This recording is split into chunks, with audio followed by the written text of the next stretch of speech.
Okay, welcome everybody. This is Culture Your Creativity. I'm Luke Gledhill, your host today.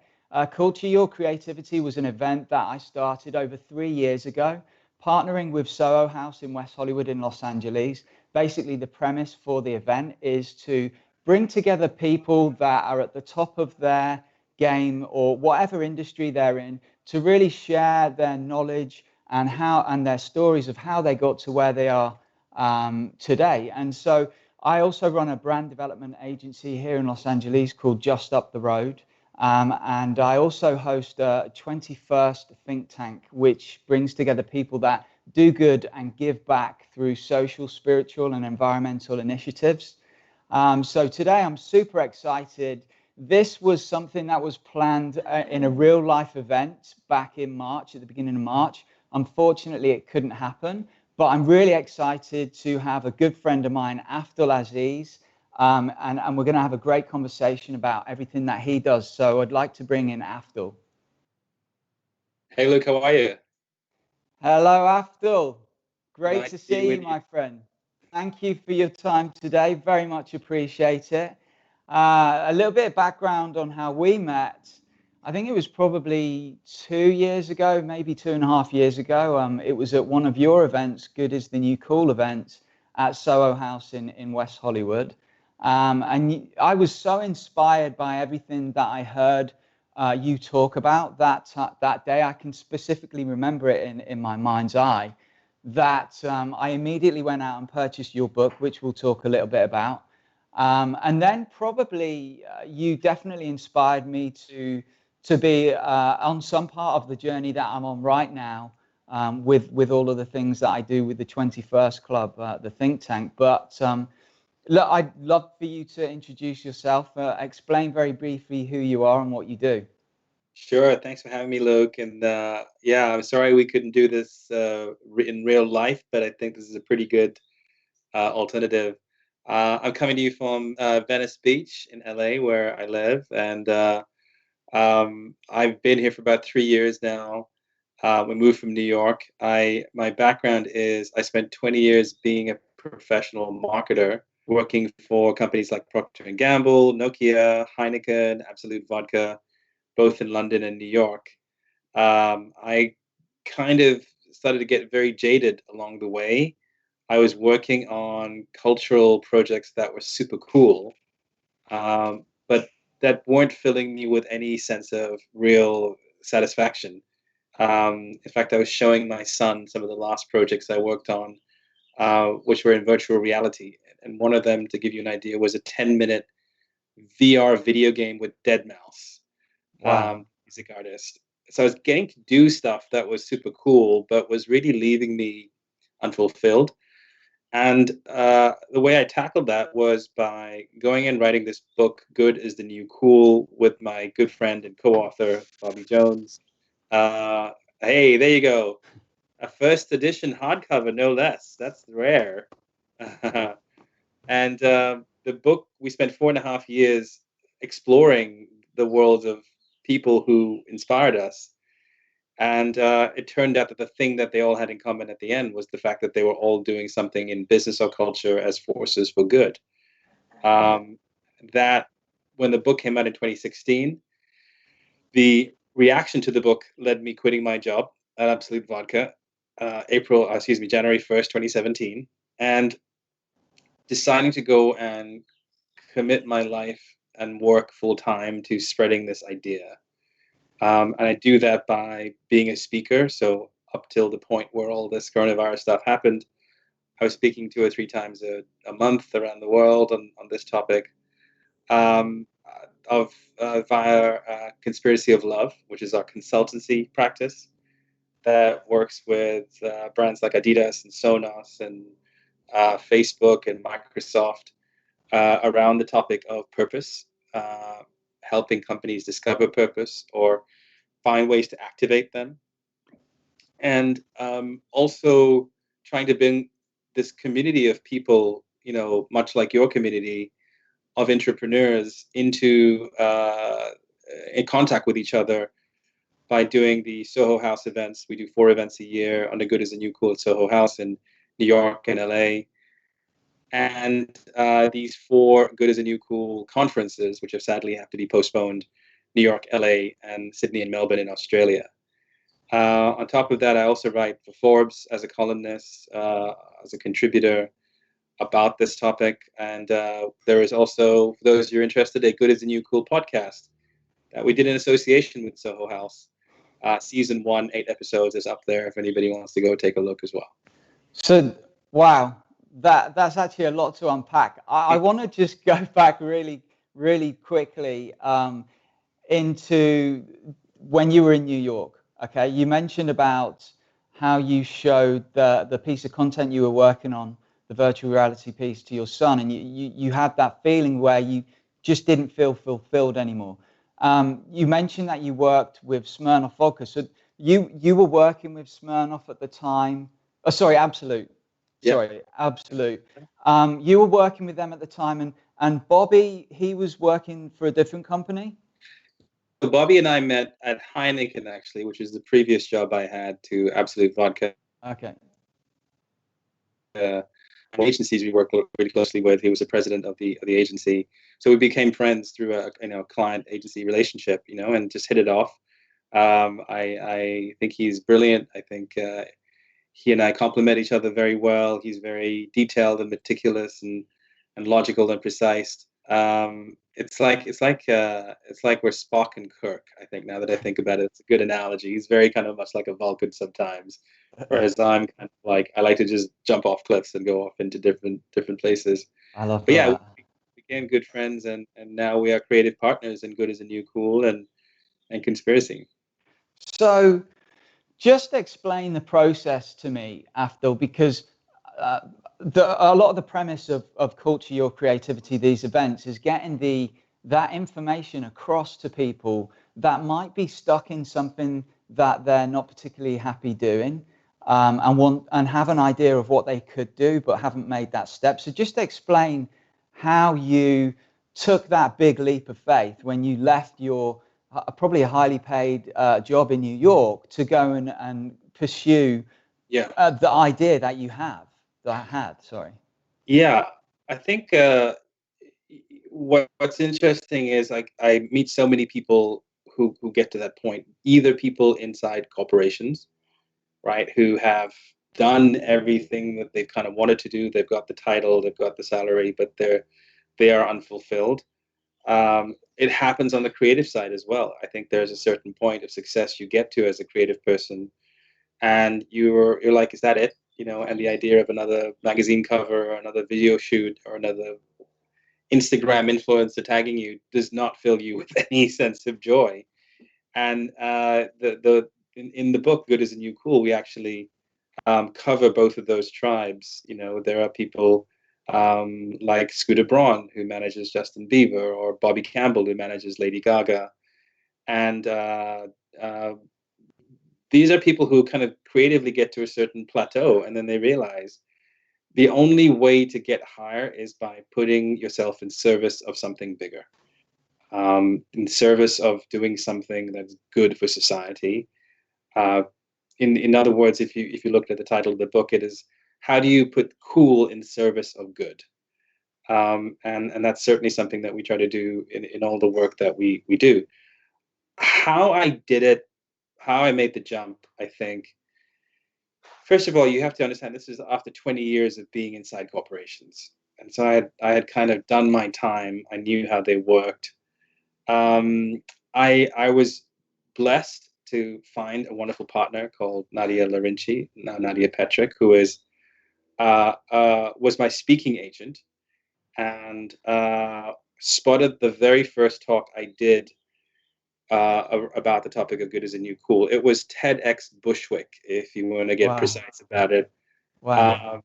And the wonderful people at that TEDx helped whip my talk into shape and put it out there. And miracle of miracles, she saw it. She's based in Europe, and she reached out and she said, "Have you ever thought about becoming a professional speaker?" And I'd never thought about that idea, but a few months later, I was earning my first check as a speaker and going, "Oh, wait a minute! Actually, this is a pretty good way of making money." The travel is exhausting, and that's one thing which um, that's the downside. You know, I have a wife and a 6-year-old son, and I hate being away from them, from my family. But it turned into a pretty good way of being an evangelist for this idea and taking the message of the book and putting it out there. Yeah. What then also happened was that companies were booking me to speak, you know, to their employees and frequently to their marketing teams. And I would then go and do a talk about the idea of business as a force for good, and they would say, "Well, can you help us make it happen? You know, you seem to know what you're talking about." And so we set up Conspiracy of Love as a kind of a organic framework in which to kind of do that consultative work, not just storytelling work, but now really the strategic work that we get into the hearts of these brands. We work with like Oreo or Red Bull or Skittles or Crown Royal whiskey. These are some of the clients we've had in the last 2 or 3 months, and help them figure out how they can do good in the world. And that's where the 20 years of marketing experience that Bobby and I have is immensely useful in understanding just how brands and agencies and marketing departments and budgets work. But it's also our deep topic knowledge about the best ways brands and business can positively impact social change. That is the other part of what we bring. So each of these things has kind of sequentially led to the other. I think the common thing I would say is to try and be of service to others is the key. If you can always think about who you're trying to help, whether that's through a book or a talk or speaking, that really, first of all, it just reorients you away from your ego. It reorients you away from fear, and it puts you into a position where your desire to help somebody in a wonderful way that I still don't quite understand does end up helping you as well. Yeah. But yeah, I think my advice would be, if you want to start doing this, don't worry about the end of the journey. You will not be able to see it in the beginning. Try and take the first step or first 2 steps together with somebody else. We always say, you don't have to do this alone. Try and find one other person in your organization or a creative partner who just feels the same way you do, and start exploring, because it is fantastic and it's one of the best journeys that you can actually go on.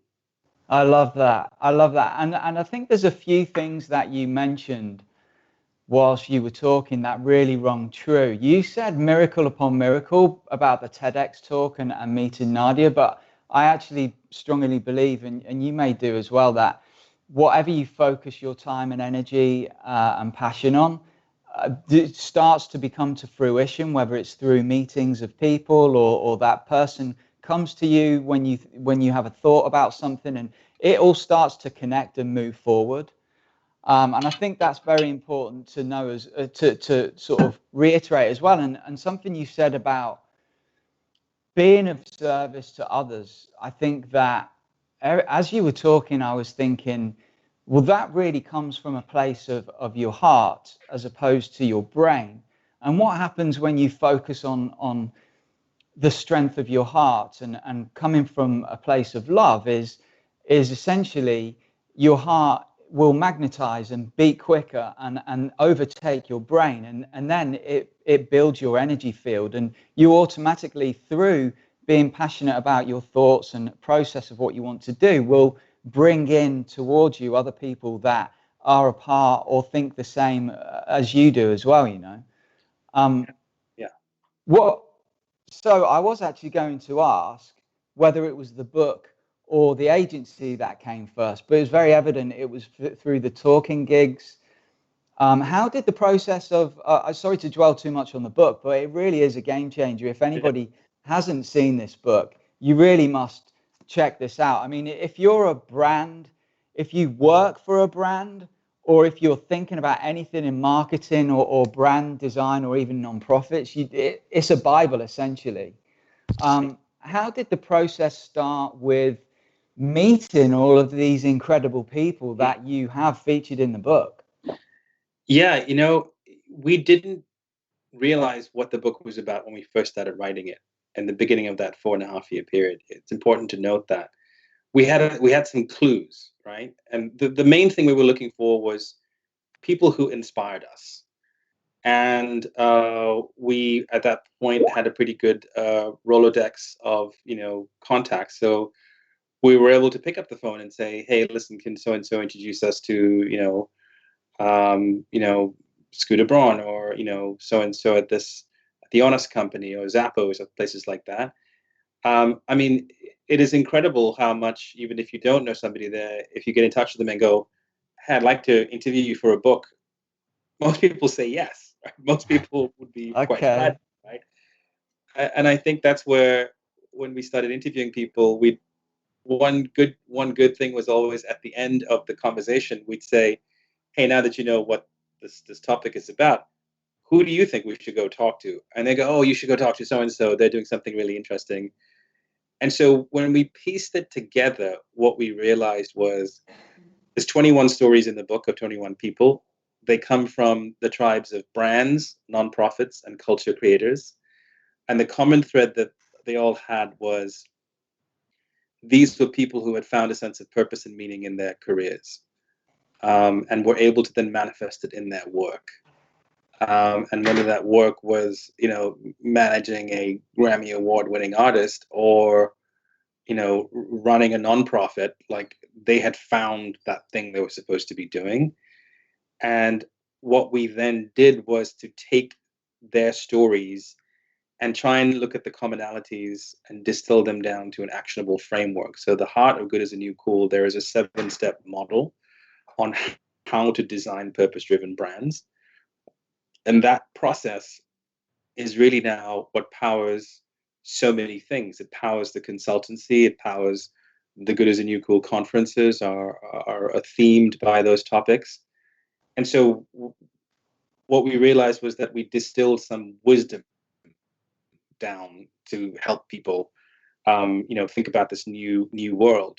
One of those pieces is think citizens, not consumers, right? So this is aimed at brands, and we're saying, don't just think about people as a consumer. That's a very narrow, transactional way to think about another human being.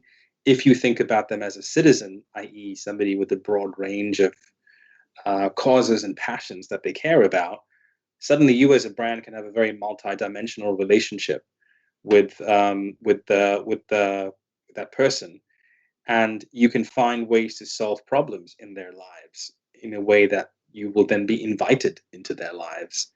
We're seeing that in spades right now with coronavirus, right? All of these companies stepping up and repurposing supply chains and doing things to help humanity. It's kind of incredible, really. And so that ability to kind of package up stories with insights and wisdom, I think, is at the core of what we try and do. But again, we always do it to be in service to this community of people, which is really people like me and Bobby used to be. We're writing books and articles and conferences for the people who that we wish we had back then, when we were kind of lost in our careers, going, is this it? Is the sum total of our legacy be that we just, helped shift more vodka in quarter 3, and that's what we're going to tell our kids? Surely that can't be enough. Right. For sure. Yeah. Yeah. I mean, there's just so much wisdom in everything you've just said, Afdhel. There was you mentioned think citizens, not consumers. There were a couple of other points out of your 7 that jumped out to me. Mm. Don't advertise, solve problems. Yeah. People are the new media. Yeah. I think those two mixed with think citizens, not consumers, just kind of make you think on this different trajectory of what a person or a brand or company or nonprofit can do, can have a voice, and how strong their voice can be. Yeah. You mentioned in the book architects of cool. Can you Mm. explain a bit more what an architect of cool is? Sure. So an architect of cool is anybody who is able to contribute or influence culture, right? So those could be chefs, musicians, actual architects, fashion designers, film directors. Cool is one of the least utilized tools to help make good happen. You're seeing a very, right now, I mean, like I think this weekend, Lady Gaga has raised $35 million for the World Health Organization. That's amazing. That's a great use of the power of cool, right? But that's actually quite a conventional thing. We've seen that before with Live Aid or Live Earth or things like that.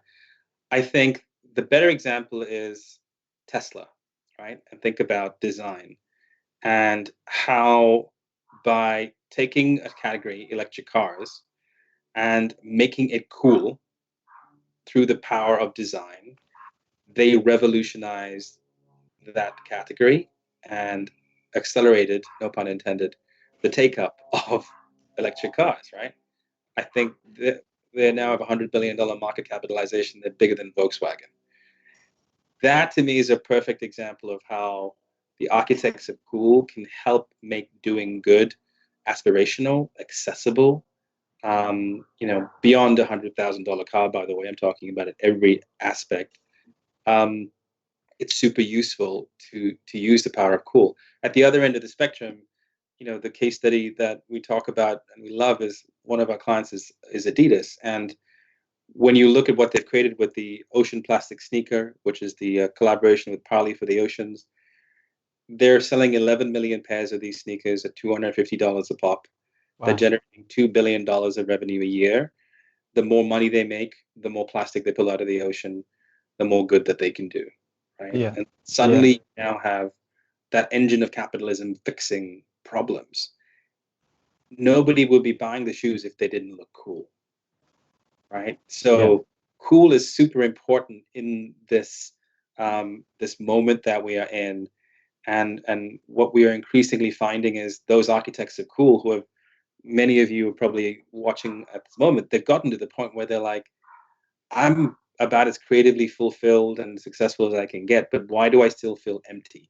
Why do I still feel like there's something missing inside? And the answer time and again is something magical happens when you put your skills in service of something bigger. I think you find a higher gear as a creative person that is kind of magical, to find. Yeah, I love that, and I completely agree with you on the last sentiment you mentioned for sure. I mean, it's something that I think about a lot when I've held the 21st Club think tanks, and we have a room of incredible people that are doing good and giving back through social or spiritual or environmental initiatives. It's a question that's on my mind all the time. Is, you mentioned about cool being key, but how can these, I wouldn't call them issues, but how can these initiatives become culturally relevant to a point where a normal person is taking notice of what's happening, And I think Tesla's a perfect example. But I still think that culturally, yes, they're culturally relevant, but to a point where you're really pushing culture forward. And I think that you guys do it so well, or you articulate it so well in the book, for sure. So this might be a self-explanatory question. How important do you believe that having a good component attached to a brand or company is really relevant for their business right now? Yeah, it's a great question. I think that when you look at the traditional rankings of what is important to consumers, I use that word deliberately this time, the traditional, the 4 Ps of marketing were product, price, place, promotion. In our book, we argue that there is now a 5th P, which is purpose. Where that ranks, though, in terms of when somebody's making a purchase decision is interesting. Product and price still are number 1 and 2, right? You can't, with the best purpose in the world. It doesn't matter if you have a shitty product. Nobody cares. Or if the price is too high, nobody cares. However, in a commoditized market where product and price are pretty much the same, adding purpose to it suddenly elevates it to a whole new level. Adidas makes there's thousands of pairs of sneakers out there. Oh, this one's made of ocean plastic, and by buying it, I can help save the world. Or by buying a pair of Warby Parker glasses, so one is given to somebody in need. Oh, okay. In a commoditized market, purpose can decommoditize a brand or a product very quickly, but it can never make up for a shitty product or a badly priced product as well. So that's one part of the question, right? The other part of it is how authentic is it to the brand or the product? Is there a sense of integrity in that idea? It doesn't feel bolted on. It just doesn't feel like, oh, we're going to slap some good on top of it, and because that's what the kids love these days, and just hope for the best. Consumers are unbelievably sophisticated today. Like we can pass the sniff test. Brands who don't pass the sniff test get called out. Consumers know how to do marketing and media better than most brands. Look at Instagram feeds. Look at TikTok, Snapchat. Consumers are finding more ways to reach a global audience than the average brand can, with more swag and polish and sophistication and storytelling. So we're in a whole new ball game now, where consumers understand their relationship to brands, their value to brands, and they're saying, okay, if you want me to buy you, you better show up and show me how you're making my life better. How you're not making the world worse, right? Which is one half of it. How are you making? What are the materials you're using? Are you using renewable? Are you using? Do you have a sustainable practice? Do you have? Are you energy efficient, carbon neutral? Is it made ethically? Is it made sustainably? How much are you paying the workers in those factories? That all falls into the category of do no harm, right? It's like the Hippocratic Oath. First, do no harm. And now it's like, okay, that's all now table stakes. Show me how you're doing good in the world. And I want to see active, tangible examples of it. And it can't just be advertising, because they will see right through that and call bullshit on you. I think that's one of the hardest problems to tackle, is that there is an inherent bias towards advertising being the primary form of marketing. And what that means is when brands try and do good, oftentimes their first response is an ad. And oftentimes it's an ad about how great they are. And that's when you just lose people. Yeah. We say what's needed is acts of moral imagination, right? When a brand thinks about its people as citizens, not consumers, if a brand thinks about problems that they can solve in their lives, and if they do it right, they trigger people are the new media. They get that advocacy and word of mouth and that love, which is so essential. Yeah. But to do all of that, you're not going to get that same reaction with an ad, right? You have to fix the problem, and then you have to then do it well enough that people go, okay, that was pretty cool. I'm going to give you the benefit of doubt and actually purchase your product now. I think something really interesting you said, Afdhel, was the fact that I've had a lot of conversations recently with brands and companies about where their brand and product fits within the market and what their brand voice is, to elevate them and stand them above their competition. And what you mentioned about essentially ethics and production of their brand or product, and that being ethical, you're almost saying that that should be a given, that should be in place immediately. But I'm very shocked and surprised that a lot of brands and companies aren't doing that. And the people that really are leading the way, whether it's Everlane in fashion, that are showing complete transparency through what it is they do, it's crazy that other people aren't opening up and doing that. But what you're essentially saying is that that should be that should be one of your bases, your main pillars. And now adding in the good on top of that as the next layer, I still think there's a lot of big brands and companies that are quite a way from getting there, you know? Yeah.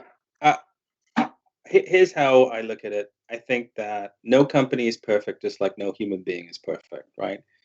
You can point fingers at every single company on the planet, no matter how good they are, no matter what they stand for. You can find fault with their practices or whatever else as well. So I never approach things on absolutes. I look at the momentum. I look at the direction. I look at the integrity of the people inside the organization, whether they're really trying hard to make it happen. And if I do believe they are, then yes, I want to help them. Um, I think that as consumers and also as employees who may want to work for some of these companies, everybody has their own line in the sand. Everybody has their own subjective view of what is right and what is wrong, right? I can't work for the three categories of products that I will never work for are guns, tobacco, and fossil fuels. No amount of money or convincing will make me feel like those are products which are good for humanity and deserve anything else than to become obsolete.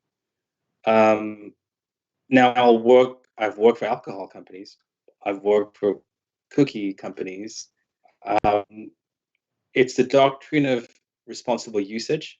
If these products, if consumed responsibly by an adult, aren't going to harm anybody, then all right, I'm in to help do it. Because otherwise, what you can do is you can condemn entire categories of of brands and companies to not even try to do any good because you've already prejudged them and said no, there's nothing you can do. I believe that corporations are the biggest force for good that we have on this planet, alongside government, working in conjunction with government, paying taxes fairly, and being transparent about campaign contributions, which is another hot topic that's going to come out to the light. I think once they've done all of that, I think the job that we have, those of us who are inside those companies or who advise those companies, is to help them transform so that they can make more money doing good than doing anything bad. Yeah. That is the sum of the argument. It's not. I always see people say, "Oh, that company's just doing good to make money." I'm like, yeah, that's why exactly why they should be doing it. And my job is to help them show how they make more money by doing more good than doing it the way they're doing now. Yeah, yeah. I love that. I love everything about that, Afdhel. And I believe in the leadership and everything that you said as well. I think for sure. I want to go back really quickly. At the beginning, you spoke about the Good is the New Cool event series that you've been running for quite a while, and also the podcast series as well. It was an event that rings true in my mind that I attended one of your events, and Robert Egger Mm. spoke, and he blew my mind. The passion of his work ethic was just incredible and humbling as well. Where to just explain a bit about the series of events that you do and the podcast as well. Yeah, so with Soho House, we realized that Bobby and I have been members for several years. We realized that a lot of their members were creative entrepreneurs who had hit that plateau, and they kind of got to the point where they were like, I'm doing pretty well, and they were searching for where to go next. And so we decided to bring in examples of creative entrepreneurs who had taken it to the next level and just help share their story. So we had Dao Yi Chow from public school come in, incredible New York fashion designer. We've had, Maya Smith from Lady Gaga's Born This Way Foundation, incredible work around kindness and mental health. And we had Robert Egger, who, for those of you who don't know, you should look him up. He is a legendary figure in the food justice fight. He started DC Kitchen and LA Kitchen, which have served millions of people over 30 years. and he is an expert in the topic of hunger and dignity and how to help people. And we invited him to come and talk about what he was seeing out there in terms of not just Los Angeles, but just food in general. How those architects of cool, chefs and restaurateurs, could participate in helping to solve the problem of food waste, of food deserts, things like that. And so our goal is to bring in really provocative, interesting speakers there. That spilled over into the podcast series that we did with Soho House. So on the podcast, we had people like Cyril Gutsch, who is the founder of Parley for the Oceans. Fascinating story about how he was, I think he was a furniture designer, and he met the captain of the Sea Shepherd, this amazing Captain Paul Watson, incredible, activist for anti-whaling and ocean rights. And he had to bail Paul Watson out of jail the first time he met him.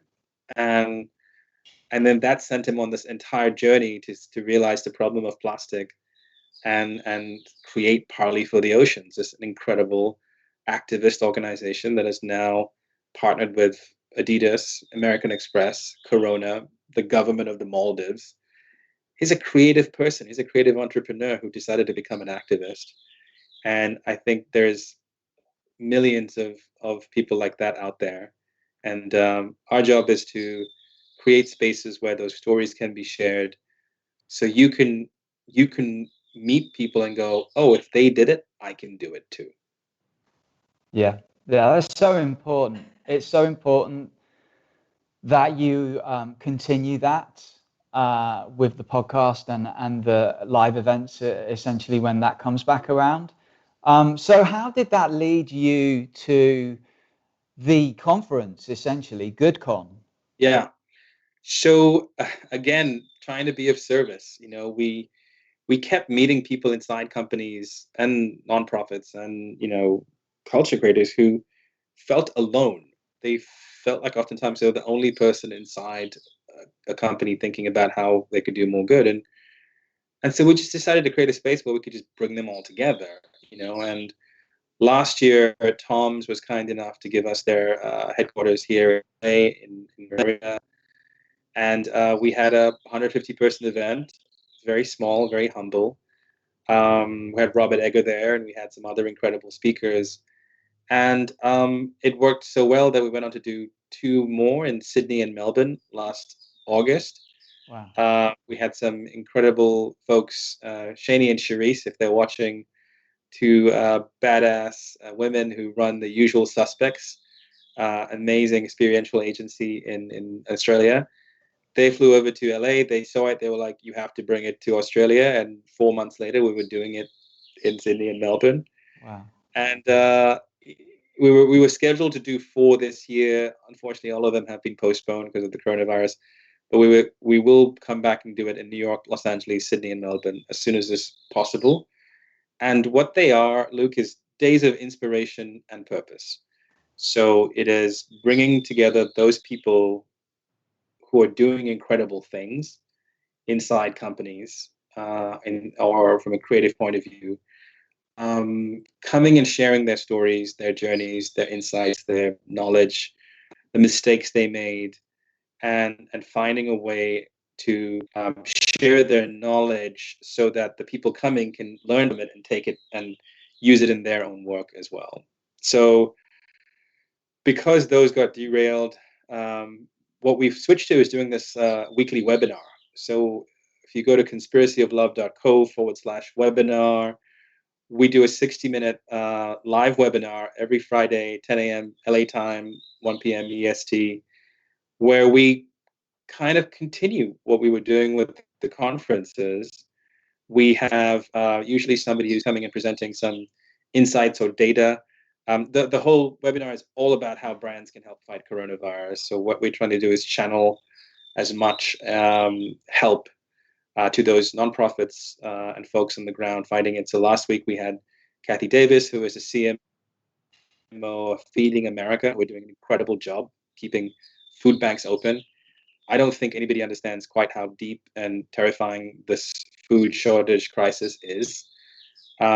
This week we have somebody from Talkspace, which is this incredible online platform for counseling. So you can sign up if you're a COVID-19 worker, get free mental health counseling via text message with a dedicated therapist. And so these are amazing platforms. These are who should have more funding and more light shine on them. And so that's what we're trying to do in the webinars.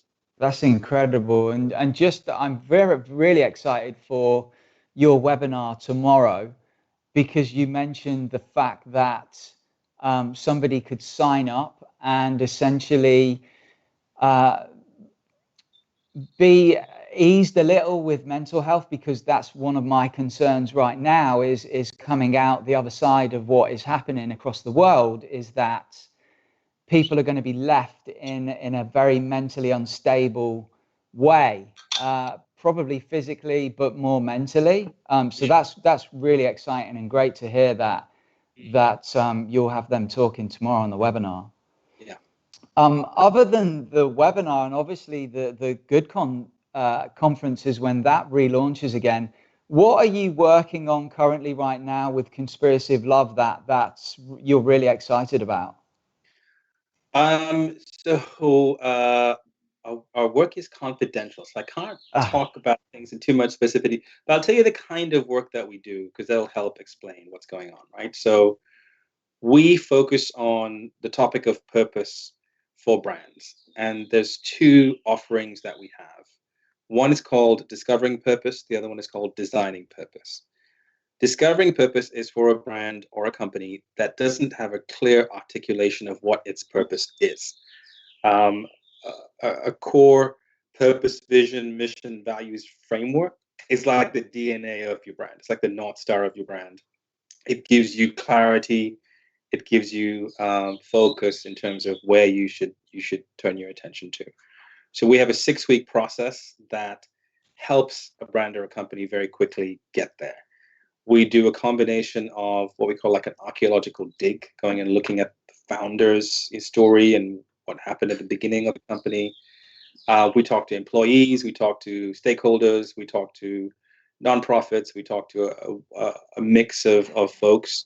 And we're then able to identify not just the purpose articulation, but also like a territory of where a brand should focus its attention on. And that's one kind of offering. And then stage 2 is, all right, now if you want to take that and turn it into an initiative, let us help you do that. That's Designing Purpose. That is also another 6 weeks. That is now rapid prototyping. So that's, coming up with what is that active moral imagination that the brand wants to create in the world. Okay. Say if a brand said we want to work with Talkspace, we want to give away 100,000 hours of free therapy to anybody who needed it. Right.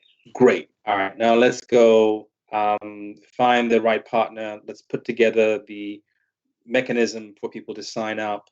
And now let's bring in advertising and media and social and PR and all those things to build off of it the amplification that you need. So it's not advertising first. It's going beyond advertising. It still may need advertising at some point to amplify it, but it's not a storytelling thing at the core of it. It's something that adds positive social or impact in the world. Yeah.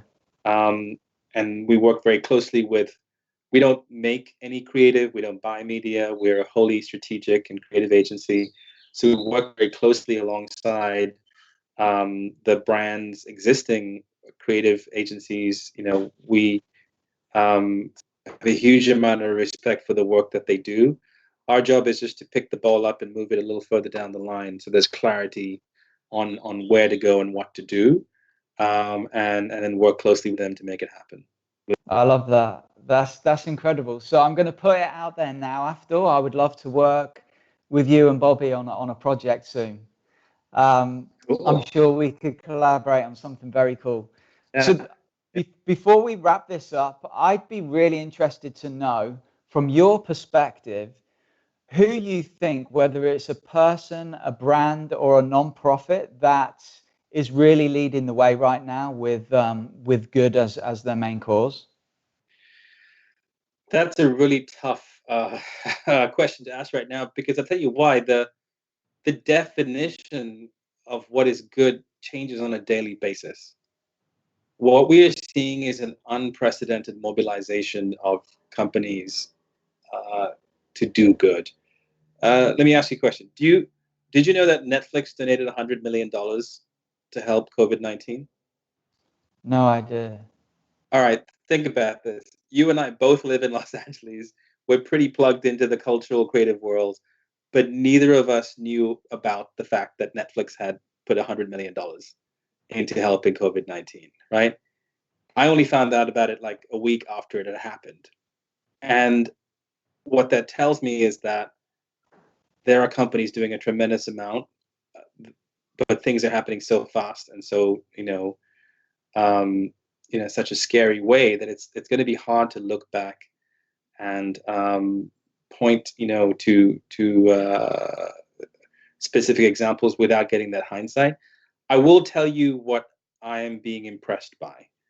I am being impressed by CEOs who not only forego their salary, but also their stock options, which is the bulk of their compensation, so that their employees don't get fired. Any company taking heroic efforts to not fire their employees gets a big thumbs up in my book. Yeah. Yes, I'm really happy to see companies repurposing their supply chains to make scrubs and face masks and all that stuff. That is terrific as well. What I'm waiting for is the next wave of companies really kind of now thinking about ways to solve problems, right? Thinking about how to not just, spend $80 million on a TV campaign, but take that $80 million and put it into something that will get them the same level of brand love and advocacy as that TV campaign did, but will do a hell of a lot more good. Yeah. That's the next phase I'm looking out for, and I'm watching closely to see who's doing it. Yeah. Fantastic. I love that. Thank you for that answer. I really appreciate that. Before you leave, Afdhel, just give us a quick recap of where people can follow, find the book, follow you, the webinars, and everything else. Sure. So Good is the New Cool is available on Amazon print on demand. The podcast is this. Thank you very much for the plug. The podcast is on iTunes. If you go to goodisthenewcool.org, that contains all of the stuff around the book and the conferences. If you go to conspiracyoflove.co, that's the consulting. And if you go to afdhelaziz.com, that's everything else, the speaking and the writing and stuff like that. And tomorrow's webinar will be on conspiracyoflove.co. It will be, if you go to, we'll circulate the Eventbrite page sign up. Okay. But yeah, you can go online, you can sign up for it. It's like I said, it's 10 a.m. PST, 1 hour. It's on Zoom, and you can log on. You can ask questions as well of all the experts that we have coming tomorrow. We have Anne Earhart from Edelman, who's taking us through their extremely useful global report, 12 countries on how people want brands to behave.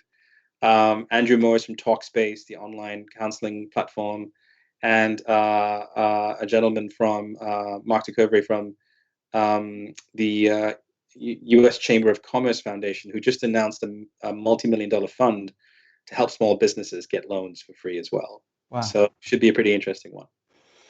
I'm very excited for that tomorrow. Very excited. I want to thank you deeply from the heart, Afdhel. Incredibly inspiring person, and all of the work that you and Bobby do. I also want to thank you very much for your time. Very appreciate that. And I really look forward to connecting with you in real life very soon. Me too, mate. Thank you very much for having me. Hope we can do this face to face at some point and raise a glass. We'll revisit that for sure. Thank you, Afdhel. Right. Appreciate it. Bye-bye. Bye-bye.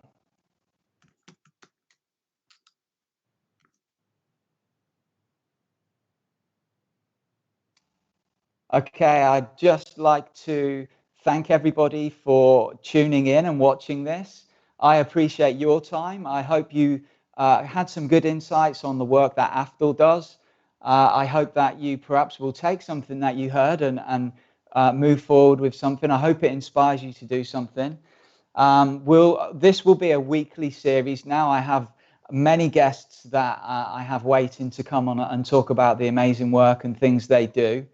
If you are watching this not in real time, I thank you for taking the time to watch this, and I will be back soon. Thank you, everybody. Bye-bye.